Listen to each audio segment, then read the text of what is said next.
Merry Meet Eclectic Mystics. I'm Beverly Crowder, the whimsical eclectism witch and the owner of Magically Eclectic LLC.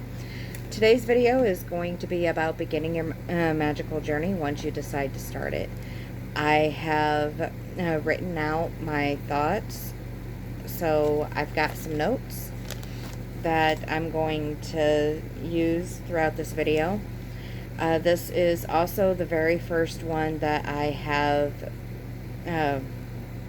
decided to create with magical content as with the intention of making it a regular thing. So I'm going to try and post magical content every single week, at the most, at the least every other week.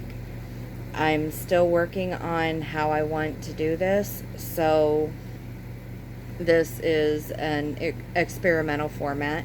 If you like this format, or even if you don't, or if you have any suggestions, please leave those in the comment down below. You will also find ways that you would be able to help the channel grow, as well as help the vast variety of different magical content videos that I create. There will also be a link to my Patreon down below, where you will end up getting exclusive content and extended content, as there are some things, especially with the magical community, that YouTube doesn't really particularly care for. So without further ado, let's go ahead and get started on this video. As always, this will be based on my own experiences, teachings, lessons, etc. It's all information that I wish I would have had when I started my magical journey well over 15 years ago. It's information that I found to help me once I actually found it and started to apply it. So, in other words, I rebuilt my Magickal Path and have actually made a few changes to it over the years, and that is perfectly okay. That still makes it valid. I'm sharing this information with you in the off chance and hope that it will end up helping you.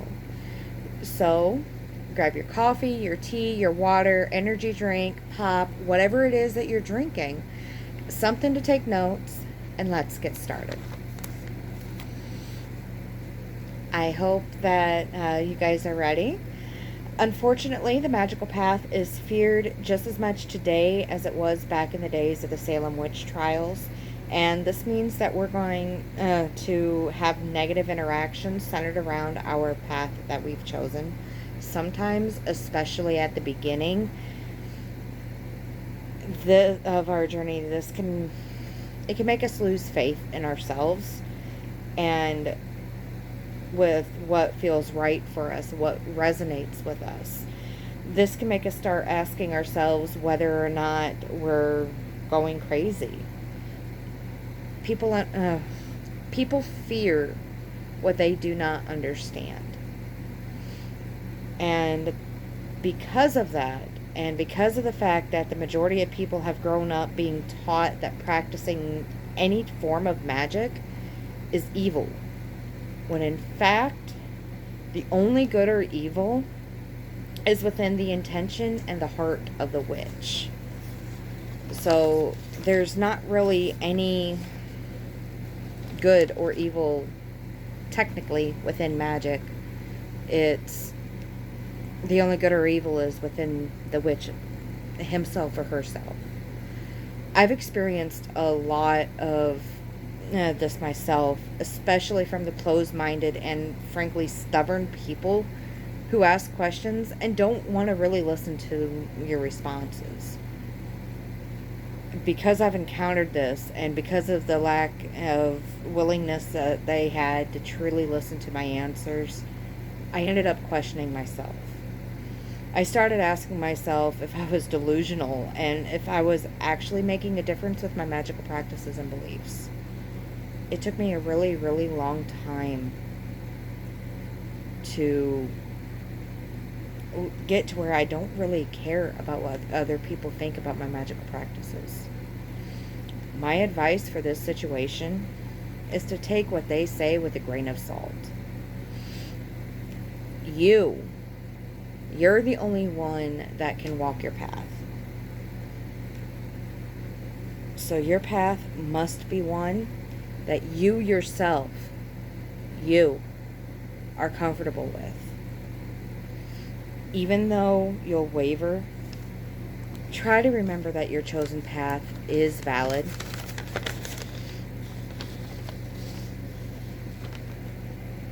Especially if it truly resonates with you. It will take you a very, very long time to get back to your magical path if you allow others to influence it and you're not happy with the path that they put you on. When that happens, it forces you to revisit everything from the beginning, and it forces you to pretty much be as if it forces you to basically be as if you are just starting on your path. The new common term that has been going around that a lot of witches don't really, well, and other magic practitioners don't really care for, is baby witch. And it puts you into that mindset, that frame, to where you're going through and you're rediscovering yourself. You're rediscovering what you want with magic, what you want to get from magic, what you believe as far as magic, and what truly speaks to your heart. That is a very, very long process of self-discovery, of self-discovery. And honestly, it can be very painful. For me, the best way I can describe it is a lot of shadow work. And we'll touch on that later in this channel. But if you are curious about it, then I suggest going to Ivy the Occultist's YouTube page, or Witch of Wonderlust. And I think Frankie, the Chaotic Witch Aunt, or Aunt, however you want to pronounce it, I believe she might have something on her channel as well. I can't remember. So go ahead if you're interested to learn a little bit more about shadow work and check them out.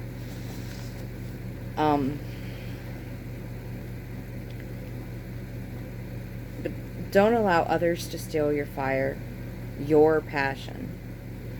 As witches, we have a responsibility to ourselves, to Mother Earth, as well as in a way to humanity. That's not meaning that we have to help people so much that we allow ourselves to be walked on. There's a difference between helping in a way that still allows you to be healthy and helping in a way that is self-harmful. Yes, we need to help ourselves, Mother Earth, and humanity, but not to the point to where we're causing ourselves harm and turmoil. My husband and I experienced this with a couple that we tried to help a few years back after we got into this house that we're in right now. We got a few repairs that we're working on because we're responsible for it. So pardon the mess. Hopefully by the end of this year you'll be able to see some of the improvements behind me in my office. But until then, this is the view. But this woman, I had grown up with her in the role of an aunt, and the guy she was with, I did not know. And I trusted her because I figured that she hadn't really brought anybody around us before that would hurt us. So we let them move in. We told them that if our kids said that they weren't comfortable with them being here, they had to leave. They agreed. We told them that if it got to where we were uncomfortable, they had to leave. They agreed. And we told them that if things got to where it was a little too chaotic, they would have to leave, and they agreed. We told them they needed to follow our rules, which were extremely basic and common sense. They agreed. Needless to say, it ended up being a complete nightmare. She tried to take over our entire household, allowed him to do it. They had drugs and alcohol that they were hiding in the house. We told them no smoking in the house. They were smoking upstairs. And the main reason for that is because our oldest twin is allergic to cigarette smoke. And they were smoking in the kids' playroom. We found evidence of it after we finally got them out, after 4 months straight of trying by a legal protection order. That is an example of helping until it causes you self-harm. I don't suggest doing that. Be very, very mindful. Be careful of who you trust, because even the people that you think have your best interest at heart could be a viper in the wait. Always trust your intuition. Always trust your gut. I didn't do that. They caused over $10,000 worth of damages and wrote death threats all on the wall and the windows upstairs. And because of everything that's going on and my personal disabilities and the stress that I have in dealing with this, I haven't even went upstairs to try and start cleaning it up. So be very, very, very careful, because it can cause you one heck of a... It can cause a major nightmare. So please be careful and be mindful of who it is that you actually trust. If you have a gut feeling that something is going to go wrong, even if it is somebody that you've known for years or have trusted for years, or a family member, whatever the situation, if you got a gut feeling that something's going to go wrong, listen to it. It'll help you in the long run. And it'll help you to avoid the mess that my husband and I are in right at this moment. And it's been a little over a year and a half, 2 years maybe. And we've been in this house going on 3. And we're still dealing with all this. Please, I beg you, be careful. Listen to your gut. Listen to your intuition. Moving on from this point, we're going to talk about our foundation. Our foundation, I believe, is ourselves and who we are, what we're looking for, and what we hope to find in Magick. I also believe that our foundation is taking a deep dive into ourselves to get an understanding of where we're coming from to the Magickal Path. And, is it a sect of Christianity? Like, is it Catholicism? Is it Baptist? Is it,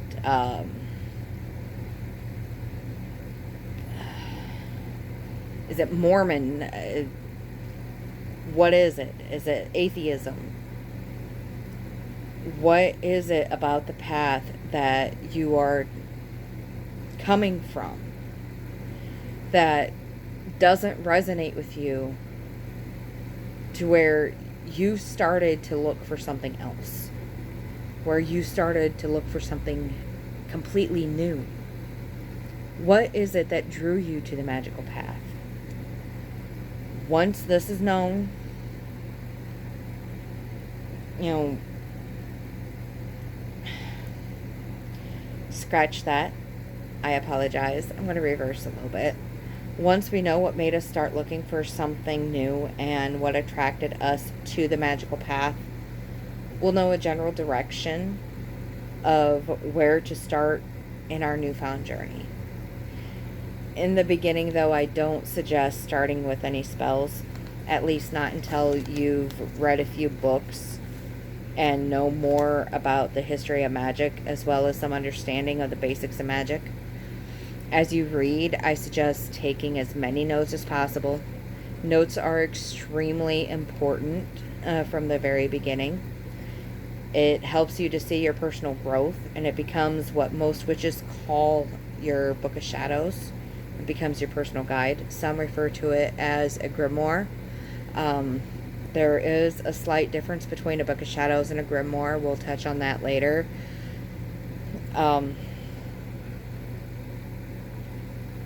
There's a lot of different things that could actually end up being very, very beneficial when it comes to taking notes outside of knowing your personal growth. Cite your sources.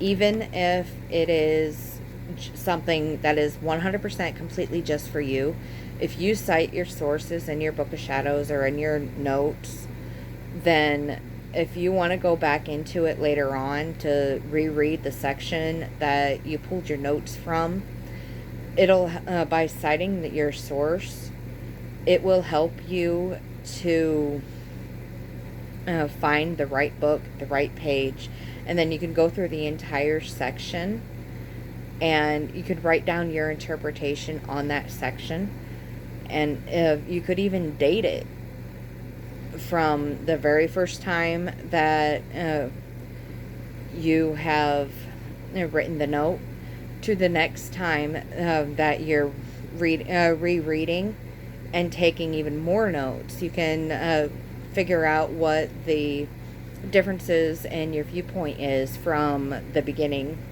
And so, like, say right here to the next time you revisit, so say maybe right over here.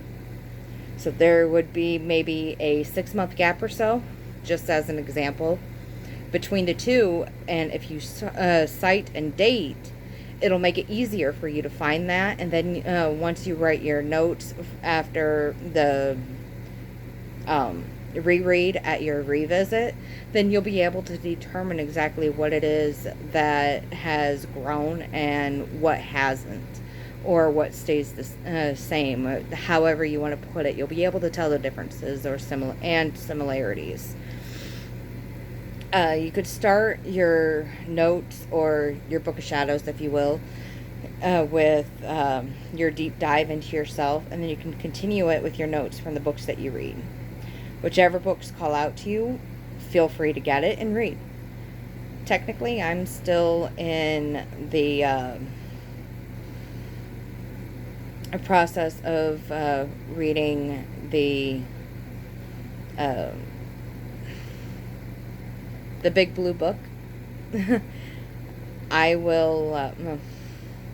put the title down in the description below. I'm not where I have my magic books at the moment, so I don't exactly have a way to pull it at this moment to reference it, and I didn't write the correct name down, so I'm not going to say the name.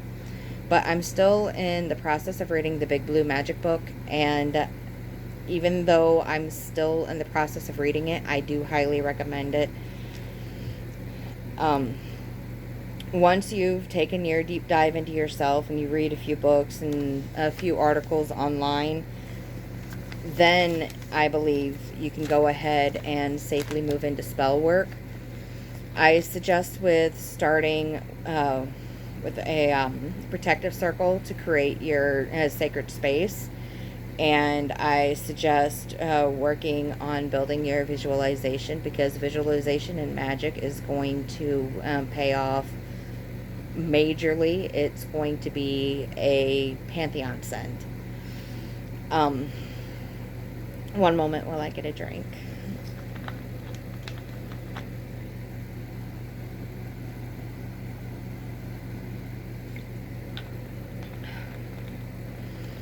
We are almost 21 minutes into the video, and before this I started it and tried to keep going with it and ended up scrapping it maybe 3 or 4 times, and at this point I don't have a way to put the bloopers onto my Patreon because I don't have enough video equipment. So once I get to where I'm able to get better video equipment and more excess video equipment or other tools and books and stuff that I need in order to build the channel better and provide a lot more, then I'll be able to go ahead and put the bloopers in. But at this point in time, they're either deleted if it's at the beginning, or they're kept in throughout the video. I'm intending on keeping the majority of my videos, if not all my videos, as raw as possible, just like I do with my gaming channel, Garden Fairy 69. I don't edit my videos at all, so if I end up showing spell work, then you're going to see it exactly how I perform it. You're not going to have anything that is set up specifically for aesthetics, because I want it to be genuine. So take it as you will. That's how this channel is going to be. Genuine as much as possible. Anyway, back to the content. Sorry for the brief interlude, but here we go. Visualization in Magick is really very helpful in so many ways, including adding strength and power into your spell work.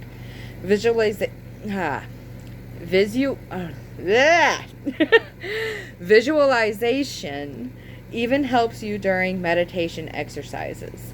This could be a really useful building block for your practices, simply because there's so many things that can be empowered, strengthened by using visualization in your magic. The beginning of your magical journey is mostly deep diving into yourself, exploring and learning. There's really no right or wrong way to begin your journey. There will be challenges. There will be people that will instill doubt in your mind. There will be times when you yourself doubt yourself out of the blue. And there will be people that will shove their beliefs down your throat, trying to force you to convert. Pardon me. Yes, it's hard. Yes, it's very discouraging. And yes, it can make you madder than a hydra regrowing its severed heads. How you handle everything that comes your way, that's up to you. And it will help you become stronger. Trust in yourself. Okay? Trust in you. Pardon me.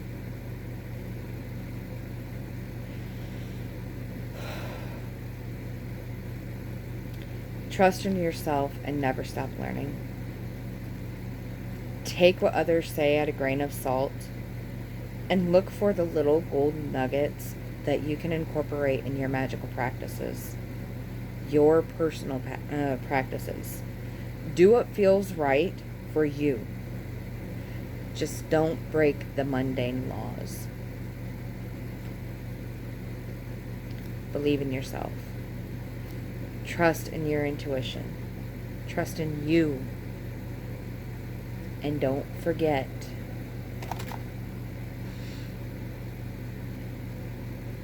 your path is valid. But remember, once you feel like you are ready to start the actual practices, casting spells, calling corners, whatever your magical path entails, start slow. Okay? Always be willing to learn. Always take notes. And yes, I know that is a school thing, but it applies with your magical path too. Always take notes. Trust in yourself. Always take what others say with a grain of salt. And remember, your path is valid if it works for you. If it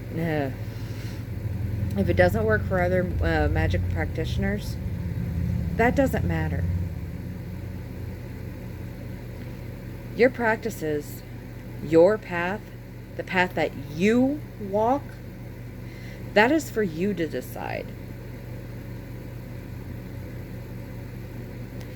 If you want to go through and you want to try a few spells here and there, you want to try some magical exercises, and you're still at the beginning, do it safely.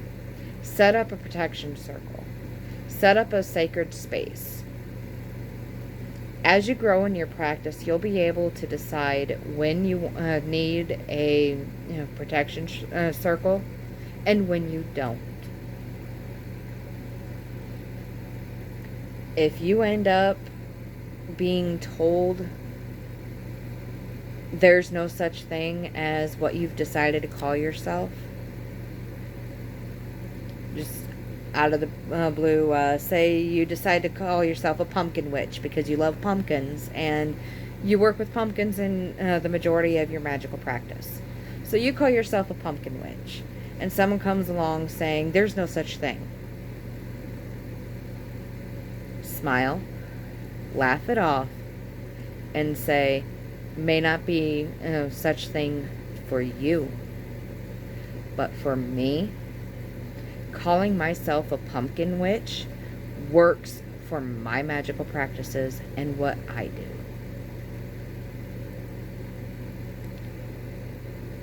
Or just walk away, or think that in your head. Don't let others get you down. You got this. Okay? Blessings, and may your path always be right for you. Merry part, everybody.